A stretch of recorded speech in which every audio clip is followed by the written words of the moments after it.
राहुल गांधी को पेंशन मिलेगा। राहुल गांधी को हाँ, मोदी जी पेंशन देंगे 1100 रुपया। 1100 रुपए। हाँ, मोदी जी को उसको 1100 रुपया पेंशन किस बात का पेंशन भाई साहब? वो वरिष्ठ नागरिक है, वो क्या कहते हैं, उसका उम्र 60 साल हो गया तो वृद्धा में आ जाएंगे ना, वो भी तो वृद्धा में आ जाएंगे वो। अभी 60 साल कहाँ हुआ है? अरे 4 साल के बाद 60 होगा तो फिर मोदी जी पेंशन देंगे ना उसको ना।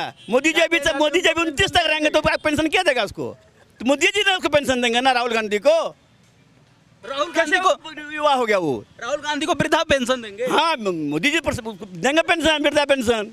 मैं 1999 से सड़कों पे एक कंपनी का रिप्रेजेंटेटिव और फील्ड जाता हूँ। मैंने जो देखा है 2005 के पहले वाले हिस्से में 4 बजे के बाद आप जिला मुख्यालय से कहीं भी निकलते हैं तो आप अपने लाइफ रिस्क पे जाते हैं। ये स्थिति थी साहब, ये स्थिति थी। अभी हम लोग 10 बजे रात को कहीं से कहीं जाते हैं, कहीं से कोई दिक्कत नहीं है।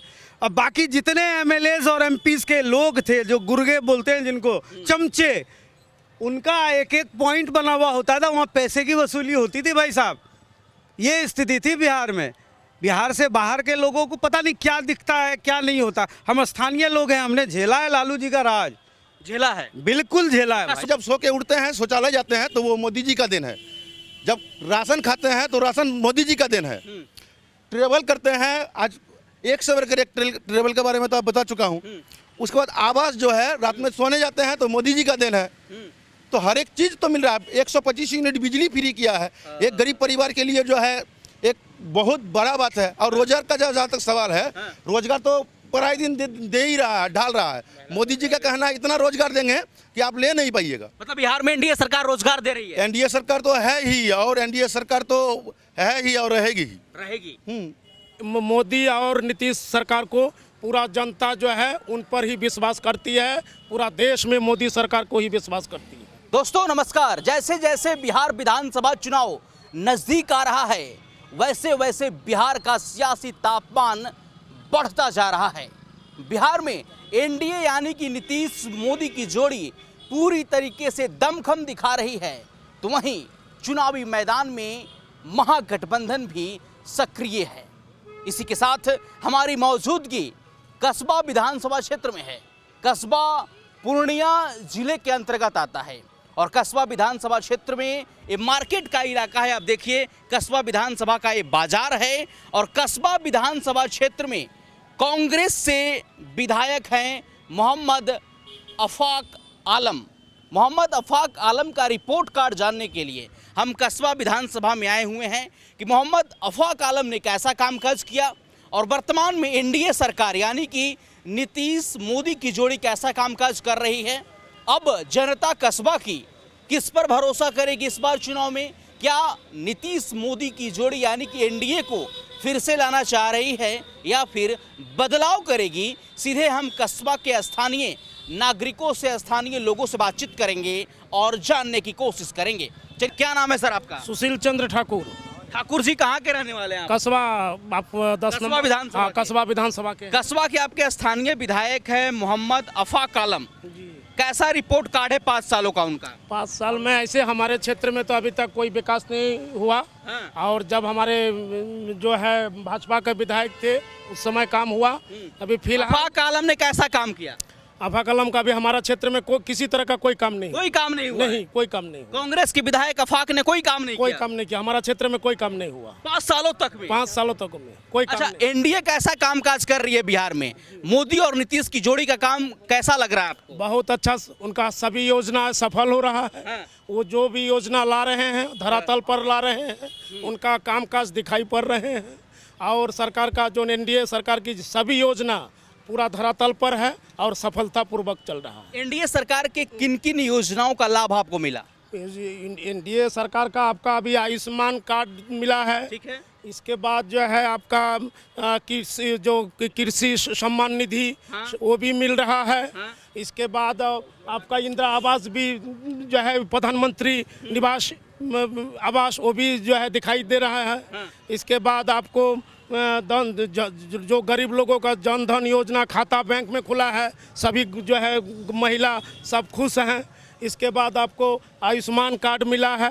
कस्बा विधानसभा की जनता किस पर भरोसा करेगी? मोदी नीतीश की जोड़ी यानी कि एनडीए पर या फिर महागठबंधन राहुल तेजस्वी? नहीं, पूरी तरह से मोदी और नीतीश सरकार को पूरा जनता जो है उन पर ही विश्वास करती है, पूरा देश में मोदी सरकार को ही विश्वास करती है। किसी भी छोटे से छोटे सीएचसी या पीएचसी में चले जाइए, आपको जो वहाँ दवाई लिखा जाएगा वो दवाई वहाँ उपलब्ध है। ये बहुत बड़ा बात है। आप अगर सदर अस्पताल में जाएंगे वहाँ भी वही परिस्थिति है। आपको रोगी के खाने से लेके और दवाइयाँ सारी बिल्कुल पूरी की पूरी आपके जो पर्ची में लिखी होती है सब आपको मिल जाती है। डबल इंजन की सरकार बढ़िया काम कर रही है। बहुत अच्छा काम कर रही है। तेजस्वी राहुल पर भरोसा करेंगे? बिल्कुल नहीं करेंगे। क्यों भाई साहब? नहीं, वो उस लायक है ही नहीं। तो अरे बोल रहे हैं वोट चोरी हो रहा है भाई साहब। देखिए, आप राजनेताओं के बच्चे हैं, आप राजनीति में आते हैं, अच्छी बात है, लेकिन राजनीति का जो मतलब शुरुआत होता है वो आम आदमी जब राजनीति में पहुंचता है, जब वो नेता बनता है, जब वो काम करता है। बाकी आपने अगर भीड़ देखी होगी यहाँ के, वो कौन सा था, कोई यात्रा था, वोटर अधिकार यात्रा, बोल रहे वोट चोरी कर रही है वो क्या सरकार। था कि शहर के बीच से राजकुमार गुजरने वाले थे, तो आम आदमी की इच्छा हुई। कौन राजकुमार है? वो दो राजकुमार है ना आपके, ये एक बिहार वाले राजकुमार, एक दिल्ली वाले राजकुमार। नहीं समझ रहे कौन राजकुमार भाई साहब? एक राहुल जी और तेजस्वी जी के बारे में बोल रहे हैं। हम उनको राजकुमार कहते हैं, कुछ लोग युवराज कहते हैं उनको। तो आप देखिए यहाँ दोनों तो एलओपी है ना, एक बिहार विधानसभा में एलओपी है, एक लोकसभा में एलओपी है। वो उनका मानक है, एलओपी के लायक भी नहीं है, वो एलओपी के लायक भी नहीं है। बिल्कुल नहीं है। ये है क्या कि रास्ते से अगर आपके घर के बगल से कोई राजनेता गुजरेगा तो लोग, एक आम आदमी को इच्छा होती है कि चलो भाई देख लें। अब बुलेट की सवारी कर रहे थे जनाब, कब यहाँ से निकल गए लोगों को पता नहीं चला। 99% लोगों ने तेजस्वी और राहुल को देखा ही नहीं होगा, कब आए और कब गुजर गए। 25,000 लोगों की भीड़ थी, क्योंकि जो टिकट लेने के लिए कांग्रेस की सदाकत आश्रम में या गोकुल कृष्ण आश्रम में जो भीड़ लगती है, लोगों ने अपना दम खम दिखाया। काफ़ी लोग बाजे गाजे के साथ आए थे, कई चैनल्स भी आए थे उनके साथ, जो उनके स्पॉन्सर्ड चैनल थे। सब कुछ धरा का धरा रह गया, पता ही नहीं चला कि राहुल जी कब निकल गए यहाँ। मैं 1999 से सड़कों पे एक कंपनी का रिप्रेजेंटेटिव और फील्ड जाता हूँ। मैंने जो देखा है 2005 के पहले वाले हिस्से में, 4 बजे के बाद आप जिला मुख्यालय से कहीं भी निकलते हैं तो आप अपने लाइफ रिस्क पे जाते हैं। ये स्थिति थी साहब, ये स्थिति थी। अभी हम लोग 10 बजे रात को कहीं से कहीं जाते हैं, कहीं से कोई दिक्कत नहीं है। अब बाकी जितने एमएलएज और एमपीज के लोग थे, जो गुर्गे बोलते हैं जिनको, चमचे, उनका एक एक पॉइंट बना हुआ होता था, वहाँ पैसे की वसूली होती थी भाई साहब। ये स्थिति थी बिहार में। बिहार से बाहर के लोगों को पता नहीं क्या दिखता है, क्या नहीं होता। हम स्थानीय लोग हैं, हमने झेला है लालू जी का राज, झेला है, बिल्कुल झेला है भाई। जब सो के उठते हैं, शौचालय जाते हैं, तो वो मोदी जी का दिन है। जब राशन खाते हैं तो राशन मोदी जी का दिन है। ट्रेवल करते हैं, आज 1 से बढ़कर एक ट्रेवल के बारे में तो आप बता चुका हूँ। उसके बाद आवास जो है, रात में सोने जाते हैं तो मोदी जी का दिन है। तो हर एक चीज़ तो मिल रहा है। 125 यूनिट बिजली फ्री किया है, एक गरीब परिवार के लिए जो है एक बहुत बड़ा बात है। और रोजगार का जहाँ तक सवाल है, रोजगार तो पराई दिन दे ही रहा है, ढाल रहा है। मोदी जी का कहना है इतना रोजगार देंगे कि आप ले नहीं पाइएगा। मतलब बिहार में एनडीए सरकार रोजगार दे रही है। एनडीए सरकार तो है ही, और एनडीए सरकार तो है ही और रहेगी ही। रहेगी। मैं 2003 में जन्म लिया। हम लोग वो जो दौर है, मम्मी लोग नाना लोग जो बताते हैं, हम लोग कल्पना नहीं कर सकते, देख नहीं सकते कि मम्मी लोग शाम को निकल नहीं सकती थी, घूम नहीं सकती थी, तो हम लोग कल्पना नहीं कर सकते हैं। और आजकल के यूथ जो है सबसे बड़ा बेवकूफ़ है। मोदी जी तो मैं भक्त हूँ उनका। आप नरेंद्र मोदी के भक्त हैं? जी हाँ, मैं भक्त हूँ। मुझे अनभक्त भी बुलाए तो मैं गर्व से बोलता हूँ मैं अनभक्त हूँ, सीधा बात है। इतना प्यार क्यों? क्योंकि मेरा नाना जी का जो वृद्धा पेंशन आ रहा था वो 400 रुपया का आ रहा था, मैसेज मेरे ही मोबाइल में घूमता है, अब वो 1100 रुपया आता है। ठीक है, उसके बाद मान के चलिए, अभी मैं तो पूर्णिया में रहता हूँ, मैं यहाँ का देखूंगा ना, कस्बा पूर्णिया का। अभी मैं स्वास्थ्य का आपको दिखा दिया, लेकिन उसके बाद आप चले जाइए इसका मतलब जीएमसीएच में जो है, वो भी तो सेंट्रल गवर्नमेंट का देन है ना। अभी मुझे एयरपोर्ट यहाँ मिल रहा है, वंदे भारत मिल रहा है। एक मोदी जी अभी एक ट्रेन का उद्घाटन करने वाले जो डायरेक्ट तमिलनाडु जाएगी, जोगबनी टू तमिलनाडु जाएगी।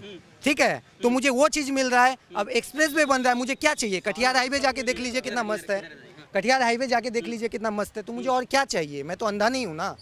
तेजस्वी यादव के लिए क्या कहेंगे? मैं तो उनका पिताजी का जो रवैया था गुंडागर्दी वाला, तो मैं नहीं बोला। और तो उनको इन शॉर्ट शहजादे बोलते हैं लोग शहजादे बोलते हैं। लेकिन राजनीति में ऐसा नहीं होना चाहिए कि किसी का बाप यदि बड़ा राजनेता है तो उसका बेटा भी राजनेता ही बने। राहुल युवा है, 58 साल उम्र 56 साल उम्र है, 4 साल के बाद उसको पेंशन, 60 साल पूरेगा उसको पेंशन देगा मोदी जी। किसको पेंशन देगा? राहुल गांधी को पेंशन मिलेगा। राहुल गांधी को? हाँ, मोदी जी पेंशन देंगे 1100 रुपया। 1100 रुपया? हाँ, मोदी जी को उसको 1100 रुपया पेंशन मिलेगा। किस बात का पेंशन भाई साहब? वो वरिष्ठ नागरिक है, वो क्या कहते हैं, उसका उम्र 60 साल हो गया तो वृद्धा में आ जाएगा ना, वो भी वृद्धा में आ जाएंगे वो। अभी 60 साल कहाँ हुआ है? अरे 4 साल के बाद 60 होगा तो फिर मोदी जी पेंशन देंगे ना उसको ना। मोदी जी अभी 29 तक रहेंगे तो पेंशन क्या देगा उसको? तो मोदी जी ने उसको पेंशन देंगे ना, राहुल गांधी को। राहुल गांधी को युवा हो गया वो। राहुल गांधी को वृद्धा पेंशन देंगे? हाँ, मोदी जी देंगे पेंशन, वृद्धा पेंशन।